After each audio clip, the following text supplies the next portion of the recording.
Hi అందరికీ. ఏంటమ్మా ఈమె కూరగాయలు ముందలేసుకొని కూర్చుందని అనుకుంటున్నారా? ఏం లేదండి. మా వారు ఈరోజే కూరగాయలైతే తీసుకొచ్చిండనమాట. ఒక 5 డేస్ నుంచయితే మేమైతే ఇద్దరం మాట్లాడుకోవట్లేదు అస్సలు. ఇంతకుముందు ఒకరోజు తీసుకొచ్చిండనమాట. 2 డేస్ బ్యాకో, 3 డేస్ బ్యాక్ అనుకుంటా. వాటితోనే నేను అడ్జస్ట్ చేసి అయితే కర్రీస్ అయితే చేసిన. పప్పు ఒకరోజు, ఎగ్ ఒకరోజు అట్లా. ఈరోజైతే ఐబీపీలో మార్కెట్ అయితే జరిగిందేమో. సో, అయితే కూరగాయలైతే తీసుకొచ్చిండనమాట. కొన్ని బెండకాయలు, కొంచెం బీన్స్, ఇంకా కొన్ని టమాటాలయితే తీసుకొచ్చాడనమాట. ఆలుగడ్డలు గూడా. సో, నిజంగా వైఫ్ అండ్ హస్బెండ్ మాట్లాడుకోకుండా ఎట్లుంటారో గానీ, నేను ఈ 5 డేస్ అయితే అసలు ఎట్లున్నానో మాట్లాడకుండా నాకే తెలీదు.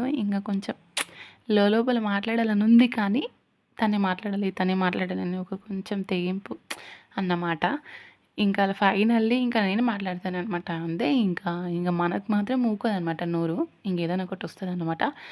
మీరు వైఫ్ అండ్ హస్బెండ్‌కి గొడవ పడితే ఎవరు ఫస్ట్ మాట్లాడతారనేది కామెంట్ జేయండి. సబ్స్క్రైబ్ జేసుకోండి ప్లీజ్.